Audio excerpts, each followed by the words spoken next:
Yes, yes. Welcome to Chatting Up the Chick, a podcast with a twist. Right, today I've got a special guest with me, Mr.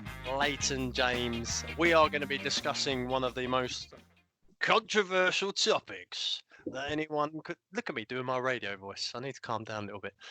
We are discussing a controversial topic. But before we get on to that, I just want a quick little intro to what this is all about. This is a podcast with a twist because this is basically my way of trying to get people to reconnect with themselves and the world. And there's no better way for me as a human being to connect with some of my good friends. And as hopefully these episodes go on, I'll be connecting with some real random people. I've actually got a couple of people coming up. We've got the professor. We're going to be talking about veganism with the professor. Ooh, controversial. Yeah, apparently the 4 pillars of veganism. I got my main understained Vlad. We're going to be talking about trees and hemp. And then we've got my friend Louisa, who lives in the USA. She's a social worker, so hopefully we're going to talk about the ins and outs of social working, which should be fun. But anyway, on to you, Leighton James. Today we are going to be talking about religion. Now, I have to ask. No part of this podcast is about asking each other questions about the person's chosen subject. I do have to ask, why did you choose a religion? I mean, you're English, I'm Irish. I'm going to talk about religion. What could go wrong? Well, look, I don't want to get into too many personal stories between you and I. And then a lot of things went wrong with those. I do actually remember the first time I met. Well, not the first time. It was a couple of weeks after we first met, and remember coming up to you when we hadn't spoken to each other for about 3 hours in a car ride, and my opening sentence to you was, "So, this IRA stuff, oh, it's a load of crap, really, isn't it?" That wasn't the best start to our friendship. I think you followed that up with an Alan Partridge quote about the famine as well. That's what you get for being a fussy eater. Oh, sorry, I shouldn't laugh at that. That's coming from an Irishman, or I'm allowed to laugh. No, So yeah, why religion? I think it's been formative in my early years and your latter years, so why not? Yes, because you grew up in Ireland with a heavy Catholic influence. Yeah, very heavily Catholic influence, but also kind of a subversive Muslim one as well. So Islam was quite an undertone as well, particularly being inquisitive like I was. It was probably once I get to about 10 or 11, I started delving into the darker side of the family, and I used dark quite literal just because we're mixed race and I wanted to find out exactly what was being hidden from me. So Catholicism first of all, and then once the mind started to form and I followed the bouncing ball, that went by the wayside. And then obviously, when you got a bit more of your own intuition, you try and follow what the other side of the story is as well. So yeah, Islam came into it in later years. So the beginning of your life was more the Catholic Christian side. Yeah, unfortunately, yeah. Yeah, I because I've obviously had a few conversations with you regarding this. Do you want to tell the listeners much about your unfortunate negative, just your experience? I think it's just kind of like every outdated narrative, really. You inherit it, you're held by it, you're told by it, you're forming yourself, and at the same time, you're dealing with a set of restrictions that you didn't have imposed by you by society, but by a narrative from 2020 years ago, 1990 years ago, as it was in time. But just it was very repressive, unethical, and heavily enforced. So that's something I remember at a young age, just the complete lack of logic and the complete transparency and the injustice of it, to be honest. So much like one of my favorite punk bands, Bad Religion. Yeah, it's just, I suppose it wasn't so much the theology behind it, but the interpretation of the population, I suppose, and how it should be imposed. Hierarchy.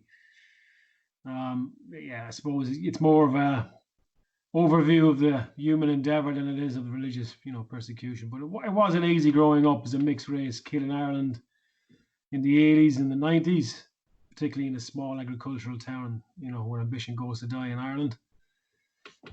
It was challenging, and religion didn't help. Let's put it that way. Because your old man, his dad was Pakistani, wasn't he? Well, he was actually born in the Khyber Pass, mostly in Afghanistan. Oh, okay. Afghan. Okay, sorry. Segregation of 47, but he was educated and grew up in Pakistan. I believe his primary years were in Peshawar, and then his secondary years were in Islamabad. He met a Scottish missionary family, which ended up him going over to Edinburgh to study engineering, and then he met an Irish woman, and the rest is history. Yes.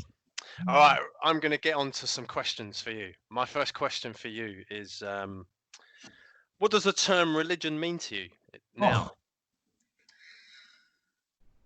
Repression. If I'm being honest. The term religion, for me, my own personal view of it is, you're trying to put blinkers on wonder, Spirituality, the boundaries of it should be only formed really by harm, as long as you're not doing any intentional harm. And again, subjectivity comes into play. I just think religion is all the best thoughts of humanity with all the worst framework. No, I agree. I certainly believe there is a good religion and there is bad religion, but that is only through people's ideological framework, because everyone technically has a religion, don't they? You follow something, whether it's a thought of a way of thought, or you follow an invisible sky monkey, whatever you want to call it. Sky Daddy, monkey boy. Sky Daddy, yeah. It doesn't matter what it is, it's that thought. And for me, without kind of saying exactly my whole spiritual or religious kind of mantra from the beginning, for me, it doesn't matter what you believe. What matters is what is the fruit of that belief that you have. Yeah, I think it's just an overview for the entire human endeavor. I mean, human beings in particular, bipedal hominids, were born with massive craniums, totally helpless. We need to be fed, we need to be protected, we need to be sheltered. For the first, decade of your life, you're more or less at the mercy of those who are your parental or your community, or there's something bigger than you. You look up to them as if they are God-like. And as you grow older, you start to become far more observant of the loopholes and the holes in people's personalities, their traits. Some people go by the wayside because they no longer serve you. You get into your teenage years, you question everything, hormones on top of it. I think it's a natural thing to always want someone higher up that is always going to take care of you and won't let you down and won't have holes in it and can't be diluted in this higher narrative of superiority. And if you haven't got a God, you'll create one for yourself. Yeah, and why does it have to turn you into a knob? That's just ego. You add ego to hierarchy. And it's like the Pope turning around and saying he's God's agent on earth. You know what I mean? Like, that's just, it's aberrant, sitting there and absolutely cursing homosexuality while he wears a dress. Priest wears a dress. You know what I mean? Just, trying to talk about charity and goodwill and justice while you're surrounded by gold and marble and, the whole banks, the largest buildings in any community were churches. Imagine how many resources it took in a struggling community to build a homage to God. Whereas, a church should be a large space, but humble and sparse and warm and dry, and it's only used for, on the Sabbath or for functions. But I just think it's the arrogance of human ego wrapped up in a hierarchy of superiority, and you try and call it spirituality. I think we can do better. I know Oh, we can. definitely. See, one of the reasons I left the church institution was based around this whole idea of having the resources, but not fully utilizing those resources to do good. Hmm. Like I used to go up to people, especially one of the churches I went to, the building, it had a large bit of land that was just unused. It was just like grass and like a car park that was used once a week. Hmm. And I came up with the idea, I was like, wouldn't it be great if we could utilize this land by, I don't know, growing vegetables, planting fruit trees, all that kind of stuff, and then creating like food parcels for the most vulnerable people we know in the community. And no one even like looked at me and said, "Oh yeah, that's a good idea." Like it was just completely shot down. No one even grabbed hold of it because all they wanted to do was just be able to go into a building once a week, sing songs, praise their God, and come away happy knowing that they done what they believed within themselves was the right thing. And Yeah. I just became very disillusioned because it was like, I'm trying to do something real concrete here where it has tangible results, not something that like, and I'm kind of gonna paint a stereotypical picture of like a Christian or whoever it might be in a religious setting, where they do things because they feel like they need to do them because then they gain favor in some way, and through gaining that favor, when they inevitably die, they will go to the good place rather than the bad place. Yeah. And it's like, but what about what's happening right here, right now? Like I've come up with an idea where we can actually help people. We can actually do good for people. It doesn't matter who they are as well. Like I couldn't care less if it was a Muslim or if it was a gay or if it was. It doesn't bother me. Like I'm not gonna put a judgment on where my good will goes towards. Things like that. But yeah, just completely ignored.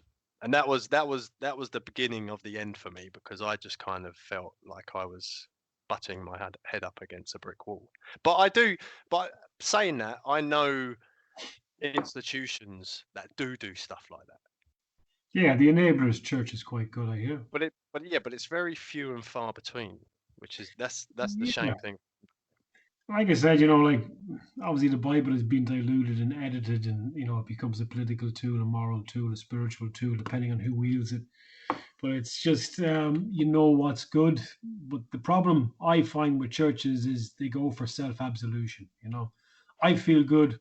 I've done my duty. Let me go home. But your duty is to pass on that good feeling in Hmm. other, like you said, you can imagine if you had a quarter acre section based on permaculture, what you could produce, year round to help those who are most vulnerable. So I always see every organization like a pyramid, and it's what's the sponsoring thought? What's the top of the pyramid?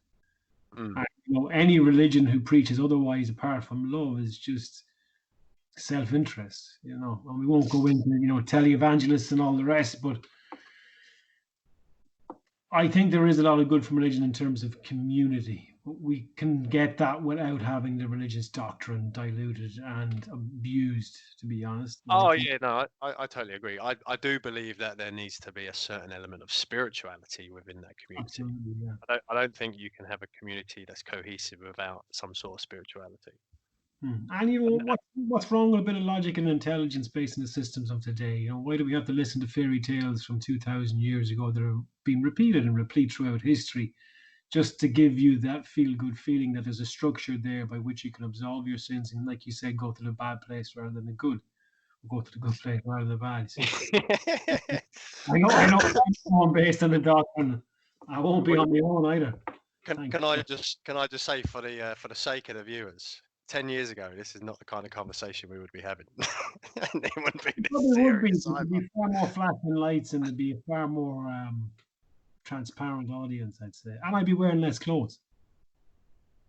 Huh? Exactly. Anyway, what's your question for me? What's your first question for me?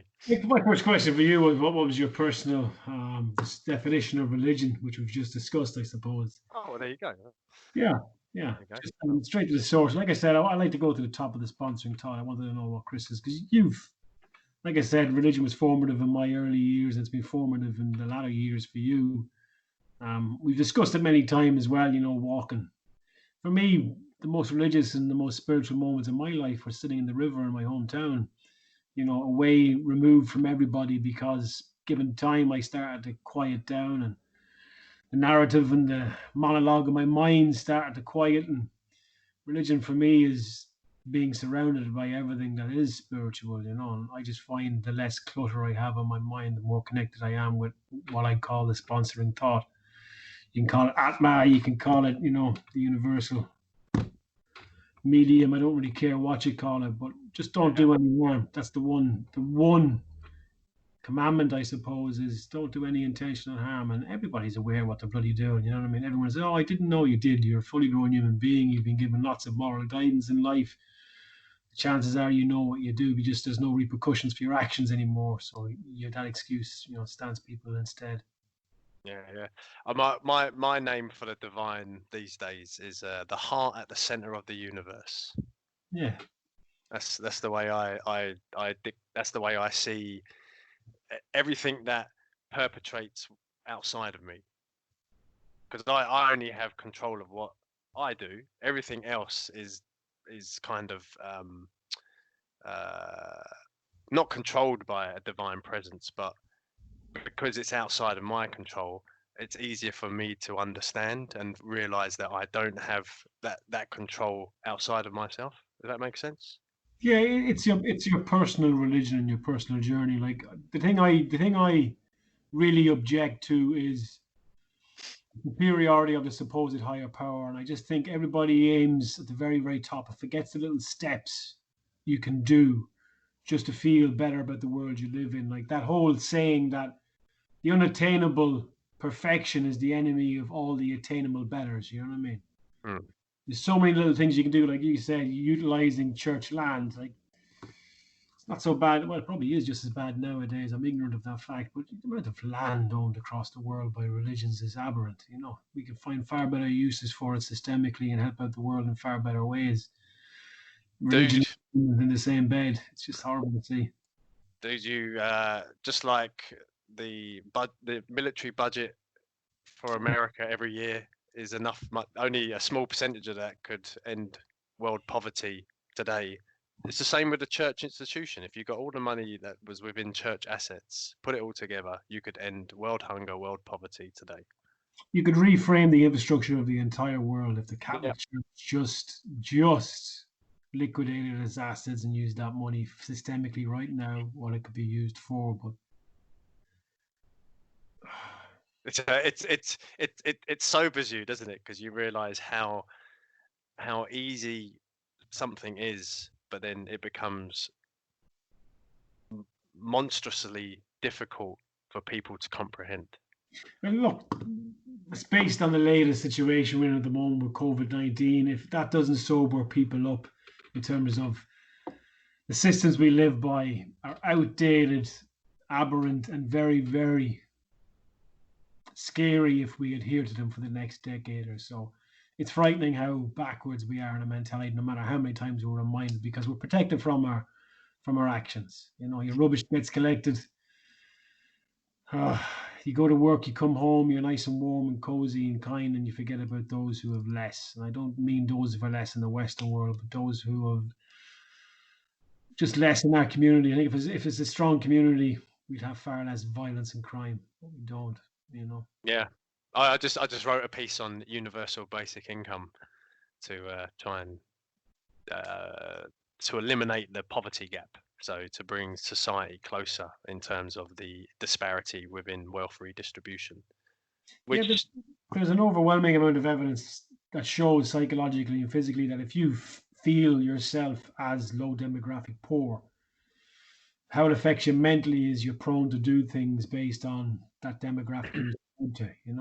So the universal basic income would definitely be a good idea to a certain extent, but it just needs to be doled out a little bit more ethically. You need to fix the problems first before you start throwing money at it, because it hasn't worked for any communities, indigenous or otherwise, when they just get money thrown at them. First, fix the problem, then raise it up. Well, I think it's a bit of both. You need to fix the problem. You need people to get out of poverty, and for them to get out of poverty, they need money. Or you change the way the economics is done, where you stop making things unattainable. When I say things, I don't mean luxury items and stuff like that. I'm talking about the basic elements of life, where people aren't struggling from day to day, trying to find where they're going to get their next meal or whatever it might be. You have the structures, you look at Maslow's hierarchy of needs and you just start at the bottom and work your way up, but that has to be across the entire country or continent or world. Is they have to have food, shelter, and then you go into the more logical things. They need to feel wanted, they need to feel valued, they need to feel like their opinion matters to a certain extent. They need to feel like they're contributing to the community. But again, there's a tipping point when communities get above a certain number, structures just tend to fall. And again, that's just human condition. We can talk about ideology all day long. But the reason the world isn't the way it should be is because there are certain structures we're interwoven and we're part of that let us down time and time again. And we need to observe those structures, look at the history of it instead of having amnesia when we look back. Every zeitgeist thinks that the world existed from the time they did to their parental time and to their future prediction rather than going back a century or two and looking at the patterns. But things need to change. We need to start looking at systemic overview rather than just, sticking a band-aid on a far larger, more complex problem. Yeah, well, I couldn't disagree with you when it comes to the element of complex for life. Yeah, it's a complex. Right, my next question for you. Talking about religion and spirituality, what mantra do you live by these days? Because I remember the mantra you used to live by. Love is awakened. Is that the mantra? So it's no longer a ship in harbour is safe, but that's not what ships are for. Yeah, all that stuff is quite insightful. For me, it's just my mantra at the moment is let go. You're already happy. Oh, unpack that for me. Unpack that.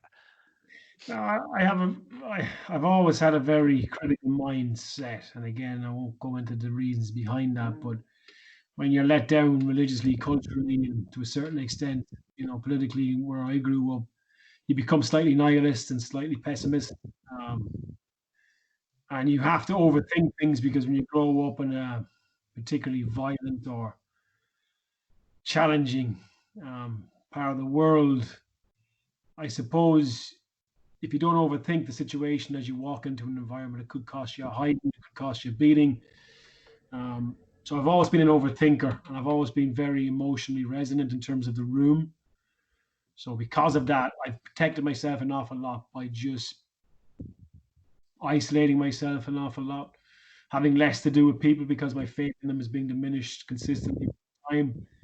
So for me, it's about realizing that I'm so happy at the moment, and I genuinely am with who I am and what I am and where I'm going and how peaceful the world actually is. Without a doubt, we're living in the most peaceful time in human history, despite Trump and all that crap and all that nonsense. It is getting better, and the collective unconscious is changing in my mind. Like, we're having these conversations. We've been having these conversations for over 2 decades.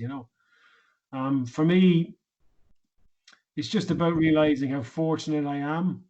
I don't need an awful lot, so why do I keep being anxious about what I don't have? Because it's not what I need. I already have everything I need.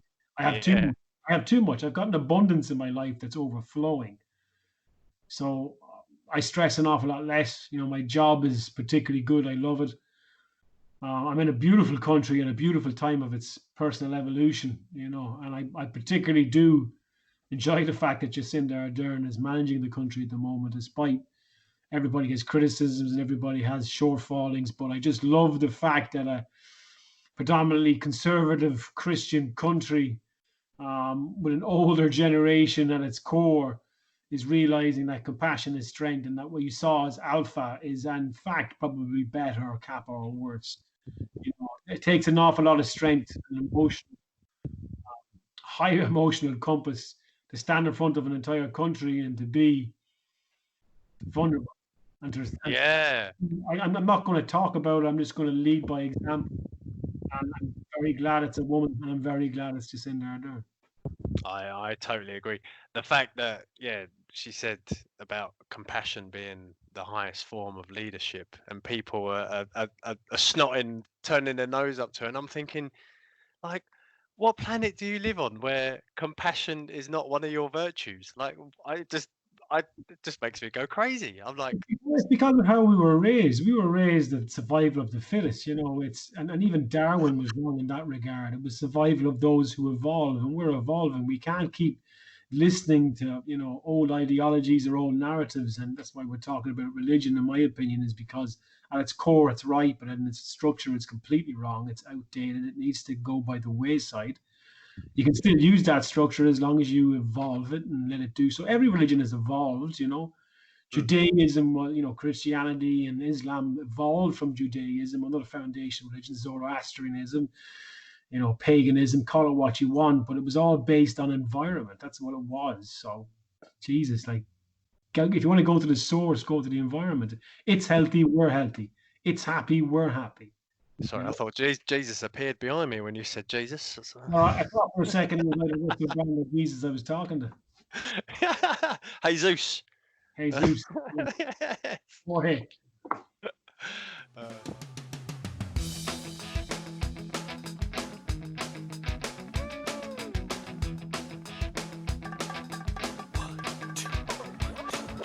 Rock gets hot, now she can't stop. She's a lot like a robot, and she can't be bought, and her nerves are shot, and she starts to rot from the inside out. She said, I don't need you to save me, but there's people here trying to play me, and there's no jobs that will pay me enough to feed my family. And I got my back up against the wall, and I got my back up against the wall. And no one hears a call, 'cause there's no one there at all. And I got my back up against Right, the what's wall. your next question for me? My question for you, Chris, is: in your opinion, what's the best thing about religion?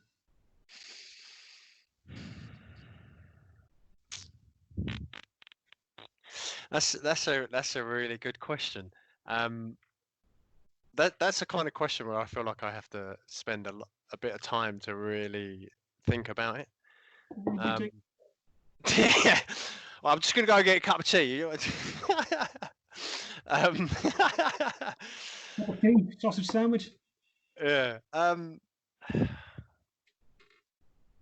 think there's two aspects of religion that have a positive effect. One being certain religions install a certain discipline to people, but I'm not talking from like you must obey by this rule or that rule, not that kind of discipline. I'm talking from like, I know, especially when it comes to things like, I know, my health, or if I'm feeling a little bit stressed, the opportunity to take the time to give myself the opportunity to meditate, or maybe even go on like a small fast. And if it wasn't for things that I learned whilst being at a Christian church and stuff like that, I don't think that particularly would have been ingrained into my mind. So normally when I used to get stressed, my typical response was one of, anger, frustration, which would inevitably lead to some sort of destructive behavior. Whereas these days, now I still do go into that destructive behavior, but it's very less than it used to be in the past, because I've been able to now control myself in a sense where I can meditate on the spot and be like, even if some people it's meditation, for other people it's being able to have a silent prayer or whatever it might be. But that certainly, that training gave me the ability to be able to handle my own emotions to some degree. I wouldn't say it was perfect, because I still find myself in situations where I do get stressed, and I do allow myself to go over that line, and I do, obviously, it does turn into something destructive. But the other thing is, it enabled me to become more aware of the true essence of love that I had never found outside of religion or spirituality. Like I obviously I loved before, but it was always a self-interested love. Self-serving. Yeah. Whereas now I don't do anything for myself anymore because like you, I'm a minimalist. I live a simple life. There's nothing in this world that's going to impress me, if that makes sense. Like, it doesn't mean I don't enjoy myself. It doesn't mean I don't look forward to doing things or, experience new experiences. But I don't think to myself, that is something I need to do because I need to be able to say I've had that experience or I've had that emotion or whatever it might be. Can I ask as well, just thinking about what I like to call, your personal evolution is quite specific to you. But I remember in 2009 when you went into the wilderness for quite an extended period of time. And when you come out, you were not just a different person, but you had a very different energy and you were very, very calm. You had experiences there that really pushed you and frightened you, and it was in the power of nature that I believe you found your inner calm. And I think religion has fortified and solidified that and given you a framework. But I specifically think of that period as beyond formative for you. Mate, I didn't speak to anyone for a week solid once. I was Mm. I was scared that my heart would stop because I was so relaxed. I remember I met you by the bench in Queenstown, and it was a couple of days before I was heading off, and you were heading off on your own kind of journey. It was quite a pivotal moment because I remember thinking I'm not going to see him now for a while. I'm in total agreement with you that nature has a certain stronghold over the human existence. And I think that comes from like how do I describe it? Like a working between nature and, call it, consciousness, where the consciousness and nature have like a two-way dance. And through nature, consciousness it evolves itself into something that is quite relaxing and calm. Like I could never get into that state with my consciousness, say like in a pub or or in in a man-made situation, because I'm never going to feel calm or relaxed. Probably because the fact that there's people around. Like, if there weren't people around, what are you going to get angry at? A tree? Like, for me, just based on what you said there, I think you're already spiritual, peaceful, and calm, but you're overstimulated. Everyone's overstimulated. We're in an environment that's constantly changing, morphing, moving. It's all go, go, go, go, go. When you're in an environment where it's calm, the narrative takes time to slow down. The monologue takes time to slow down. And by the fourth or fifth day, you reach a heightened state of presence, and not to use too hackneyed a term, but the power of now is very prevalent because all the stimulation has gone by the wayside. You're very present, you're here, you're now. That tree, that leaf, that waterfall, that rock. If I don't step carefully, I'm going to fall, because the environment is really in the crosshairs of your soul. You know what I mean? It's now or nothing at all. And when you go back into an environment, all of those cues switch off because you're on a paved road. You're very aware of what's a danger and what's not in the environment. There's a crosswalk, there's green lights, there's red lights, there's amber. You're very clued in then to people and the emotional and physical tells and cues, and you're not listening to that inner song, that inner voice that you already have. Yeah, but the one thing that nature is unable to do, it's unable to make me like love my enemies or do to others as I would do to myself. That kind of real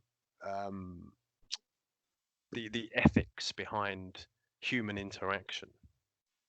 So even though I found that calm, religion enabled me to be able to use that calm, to be able to then use tools to be able to interact with the world. Because I was still a judgmental piece of poo when I came out of the wilderness. You know, I still saw people went, "Oh, geez, love, step away from the buffet table." All right, you know, I was still judgmental, but it was that kind of religious teaching, but it was good religious teaching. Like there's bad religious teaching, and then there's good religious teaching, and there's a good, because someone who calls themselves a Christian could read Jesus's words saying, you know, love your enemy, and it doesn't just have to go with Jesus. You know, it's been talked about through Buddha, in Islam, even in the Bhagavad Gita. There's stuff with regards to that kind of agape love. But you can't, depending on the person who's reading those words, they will come up with an interpretation that they feel suits them. So in a way, it's like people let religion down. Religion doesn't let people down. I suppose you could use that. Yeah, that's I suppose a good roundabout way of describing it. But it's not as core. At its core, like when you go through all the chapters of the Bible, you know, obviously that's the doctrine that seems to guide most religions, is, you know, the Bible, the Talmud, and every religious book in between. I don't think there's a need to be hyperbolic when it comes to spirituality or religion. There are a couple of fundamental tenements, and you don't need these long-winded stories that are, you know. Well, I see it more as a guide. I see it more as a guide. I don't see it as a definitive. Yeah, but see, if the guide was just a little bit more consistent, I think I'd have a bit more traction with it. Oh yeah, but look, it's like there's I haven't, if I'm going to be honest, I haven't read my Bible in over a year, because I don't feel like I have to. Like I've already garnished what I need from it, what I've read, and been like, oh yeah, that works. Oh wow, I like what's said there. You know, there's things about the 7-year jubilee where all debts are cancelled. You know, you imagine having a society now, and I know that the issues of, you know, if you cancelled everyone's debts after 7 years, people are going to take, you know, I understand people will take the piss and whatnot. We live in an individualistic society. Of course people are going to take the piss, but if you live in a community-based type of experience, like a kibbutz that the Hebrews still do, the Hebrews, sorry, the Israel, yeah, the Israel people do. Like, you have a community where people are there to look after each other. They're not there to get one over each other, because they're not as individualistic as we are in the Western world. But if you imagine playing like the game Monopoly, and every 7 rounds you reset the game, what would happen? Chaos. Well, no, naturally the game would just continue forever, wouldn't it? Because there's not going to be a winner at the end, and there's not going to be a whole load of losers underneath that one winner. And to me, that's the whole point of life. It's not about winning. It's about doing life together as a community where everyone gets what they need, everyone is safe, everyone is there's the equitable and equality revolving around the whole community. And I just kind of think to myself, it's stuff like that people conveniently don't push to the top of their biblical studies. And because, you know, how many times have you heard someone talking about that, and when they're talking about religion, about, you know, economics of wealth redistribution? Never. And it's poignant for this time of history, especially in the human race. Wealth redistribution. Was it the top 1%? 26 people in the world own more than 50% of the lower half of the human population. It's nuts. It's like, how much money do you need? Needs to read the Bible. Yeah, I just economics, religion, politics to a certain extent. The closer I look at those systems and the influence they have over me, I just, being off grid has a very large and broad sweeping repercussion for me. It's not just about being electrically off the grid or anything like that. It's just being unplugged, I suppose, is a better term to use it. And just having freedom for all its limitations, I suppose, in the Western world. I'm far less tolerant of systems that were passed on to me that I didn't vote for, that I didn't have any real formative, say in. I just had enough of those. There's two kind of things that come to my mind: is what you inherited and what you created. And what I inherited is massive. It's taken me a whole lifetime to unravel what I inherited and to see worth and its poison to a certain extent. And I'm only starting now, probably in the last 4 or 5 years, to create maxims and I suppose emotional and moral columns to stand on. But at the top of it, there's just do no harm. Just don't be a dick. I'm doing yes. Don't be a dick. It's really easy. I find myself wanting to go into a lie to tell someone because it would be easier for them to digest the reality. And then I just reform that into the truth, but in a far more compassionate manner. And it always works. I'll tell the truth, I'll tell it compassionately. And that's it. You can accept it. I've got that vision of you going, hey, come here to me. Giving him in a little hug. Don't be a dick. Everyone likes to wank. No one likes to wank. Right. I've got a good question for you. You like this one? Yeah. If you could choose one person, living or dead, to represent a good religion for the sake of a term, who would that be? Actually, you know what? I'm glad you asked me that question because a woman has come to mind. And just give me 1 second to find her right name. Well, let me entertain crowds. I'm coming up. I want the world to know. I'm coming up.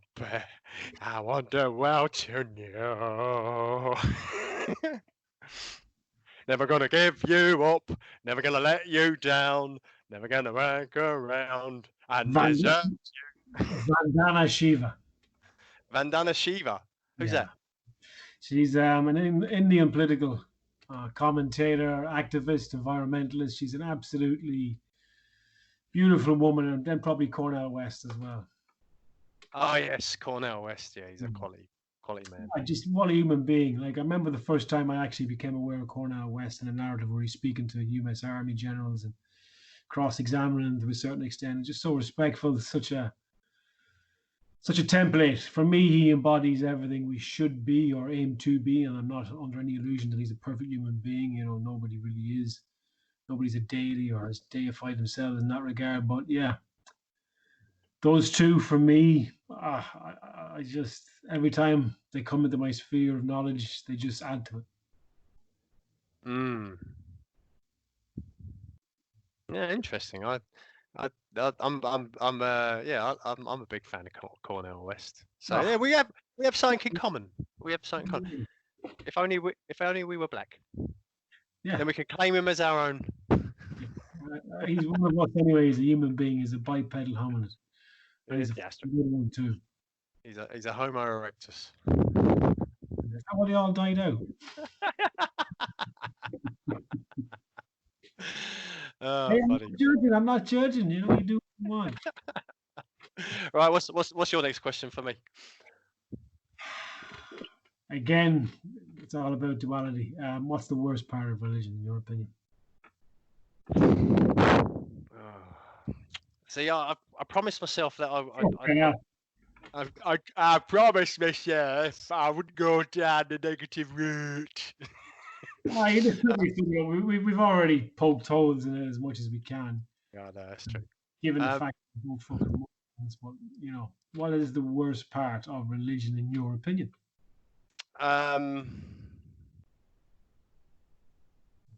Probably the fact that you can make whatever religious text you want say whatever you want it to say.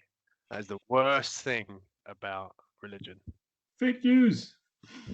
It makes me want to do a Vic Reeves club singer. Yeah. I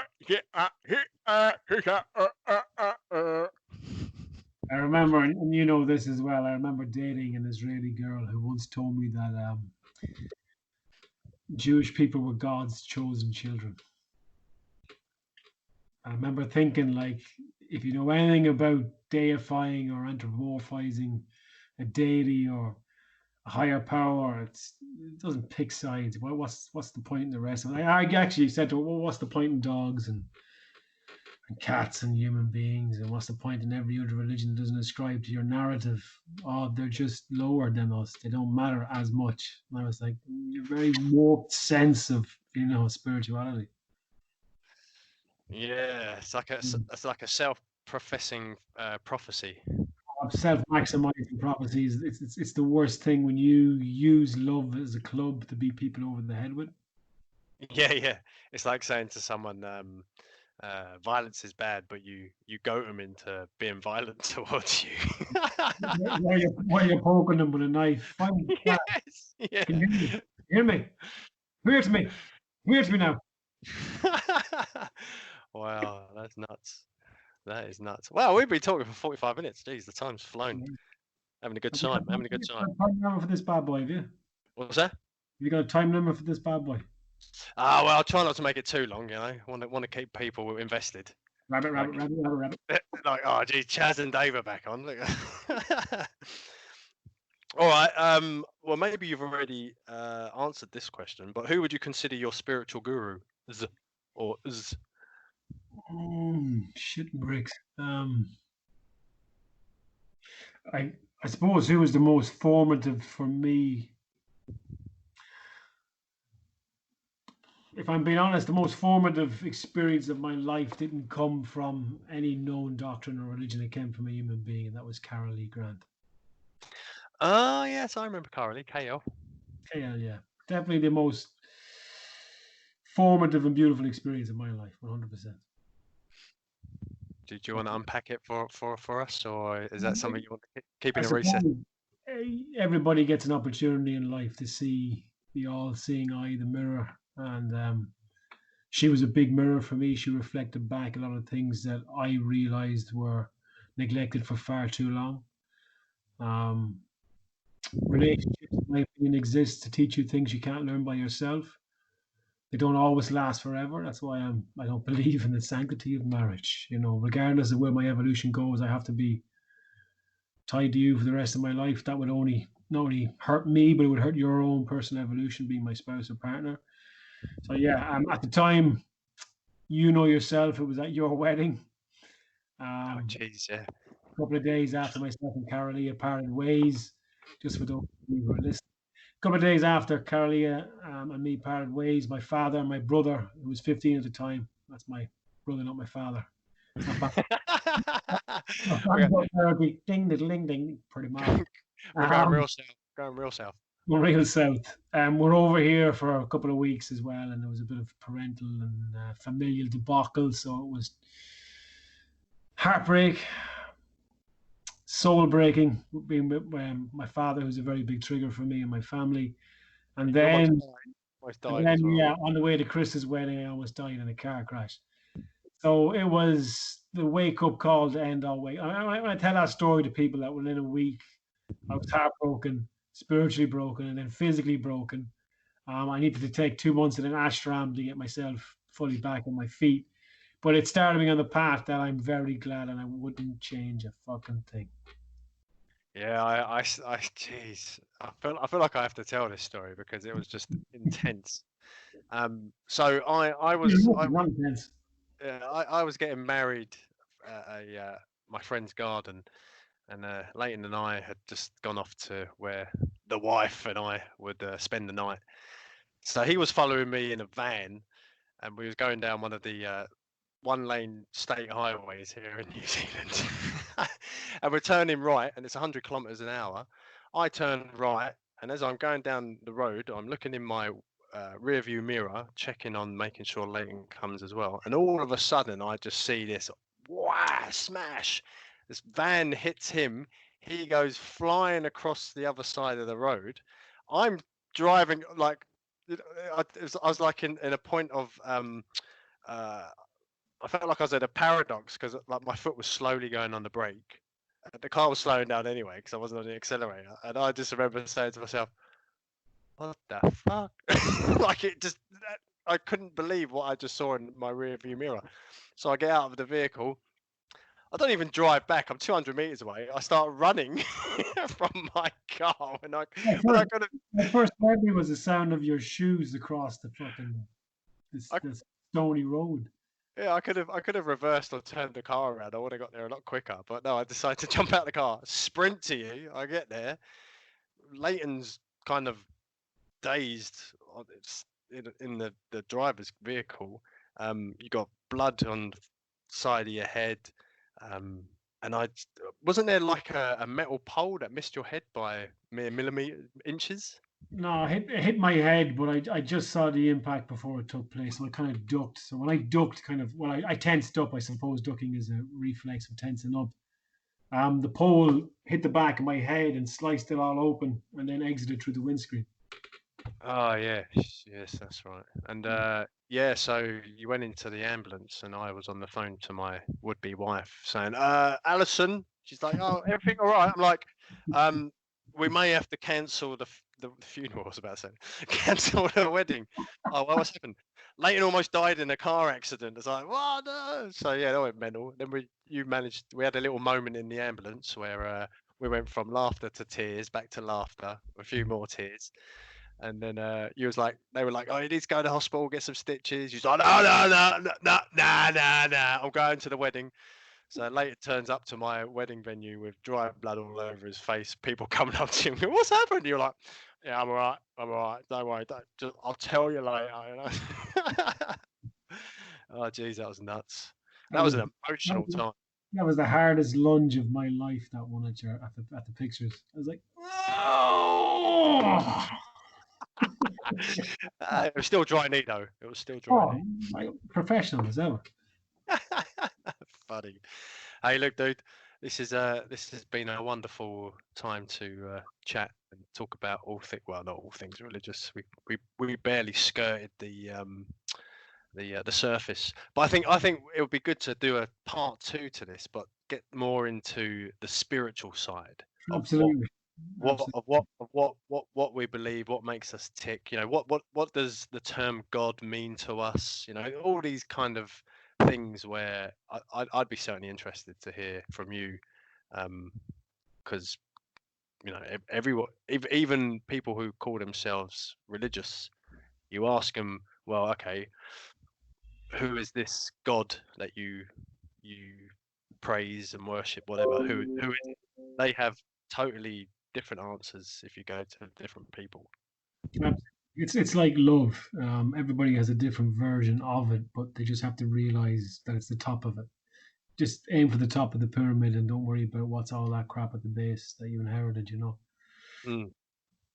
So is there any parting words you'd like to say, or are you quite happy just to disappear off my screen? You have everything. You already have. Most of us have everything we need. And you know that it's. We've a lot to be thankful for, but yeah, in love is awakened. You have to love yourself first and accept yourself first, and then everything else just falls into place. That gets a Chris Chick thumbs up. Lovely jubbly. Right, pleasure talking, brother, and I love you very much. Talk to you soon.